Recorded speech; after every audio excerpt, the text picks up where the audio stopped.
Officials say has a number of aliases. He is said to have a history of mental illness, had told a family member today to watch television, and now he is in custody. We are expecting a news conference from local and federal law enforcement officials at the top of the hour at about 20 minutes at 7 o'clock, at almost the precise time that Hillary Clinton will make a comment about the fact that her campaign headquarters was taken hostage for a full 5 hours today. No one harmed. All the hostages released safely, Brett. A big sigh of relief. Carl Cameron live in Rochester. Thanks, Carl. Were you threatened personally? Did you have any threats against you? We're not going to go into any details. We'll leave all of that to law enforcement. They're obviously still trying to untangle this situation, understand what was behind it, what the motivations were, and I'll leave any of that kind of comment to them. Everybody pitched in. People were extraordinarily committed to being part of a team, the team that we've been putting together over the course of this year. And as I said, I couldn't be prouder of everybody who works for me. Thank you, Senator. Tell us about that. And I've got to get to New Hampshire, and I thank you all. I know that this wasn't exactly how you expected to spend your time either, but thank you very much for helping us to cover this and being there when it ended well, thankfully. Take care. Thank you. Thank you. And there she is, Hillary Clinton, the Democratic presidential candidate, expressing her gratitude that this hostage crisis in Rochester, New Hampshire, ended peacefully. 1 p.m. this afternoon, when Lee Eisenberg walked into Senator Clinton's office, opened up his coat and showed what seemed to be some sort of a bomb strapped around his waist. About an hour later, he allowed a woman and her child to leave the building. She ran into a nearby office crying, saying that a man had walked in with a bomb and that they should call 911. Over the course of the next several hours, there was a tense standoff in this small town of Rochester, a town of about 30,000 people here in New Hampshire. Very close-knit town. The standoff where the Secret Service was here, the FBI was here, a bomb squad from the state was here as well as Highway Patrol and local and state law enforcement.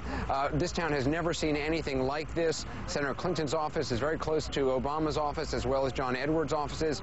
All those offices were evacuated, as was this entire downtown part of Rochester. About a 5-block area was evacuated. Schools were shut down as well. One other hostage was released over the next several hours. And then, as you said just a few moments ago, the last hostage was released. And a few moments after that, Lee Eisenberg walked out of the office, put with his hands over his head, then was made to get down on the ground. He was handcuffed and taken away. It is still not clear at this point what kind of a device, if any, he actually had around his waist. There is a report, according to a man who identified himself as his stepson, who said that on the previous evening, Mr. Eisenberg had asked him where he could get some highway flares. It is possible that's what was used, but at this point, we frankly don't know, Lou. Anderson, thank you very much. Anderson Cooper in New Hampshire, covering the campaigns, of course, when this incident took place. Thank you very much, Anderson. The Clinton campaign office in Rochester is on Main Street, and just a few blocks away, as Anderson reported, are the local campaign offices of both Senator Barack Obama and former Senator John Edwards. The offices, as well as a 5-block area, were closed off this afternoon.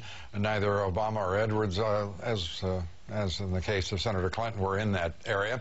Let's go to Mary Snow. She has details for us now on the suspect who is now in police custody. Mary?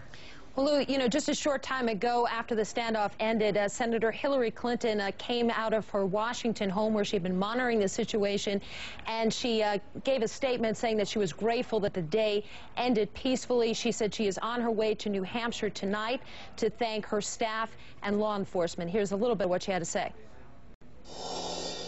I want to thank all of law enforcement. We were in touch from the moment this began with local, county, state, federal law enforcement, and I am so grateful to them for their response, which brought this hostage situation to such a good ending. And Lou, there were reports that the hostage taker was demanding to speak with Senator Clinton. Senator Clinton refused to answer any details, only saying that she was in touch with the families of the hostages throughout the day. And law enforcement in New Hampshire have told us that the suspect was known to police and that he apparently had said that he was upset about the mental health care situation in the United States. Lou? And there are reports tonight that Lee Eisenberg is mentally ill and is under treatment with medication. What do we know about his mental state and the reason that he took this action? Well, one thing, Lou, is that we do know from our affiliate WMUR and a New Hampshire newspaper that apparently Eisenberg had been scheduled to be in court today at 1:30, and this was for a domestic violence hearing with his wife. So we knew that there are a number of problems, and this was at 1:30. The hostage situation began around 1 o'clock. But law enforcement do say that he was very well known to police in Rochester. Why was he so well known to local law enforcement? Well, one of the things that came out is that last spring he had held a news conference. He was demanding that police wouldn't put stickers in unparked cars or something to that effect. So that was one of the things that he had been very vocal about. There have been reports about his past, and that is something we're still looking into. Okay, thank you very much, Mary Snow.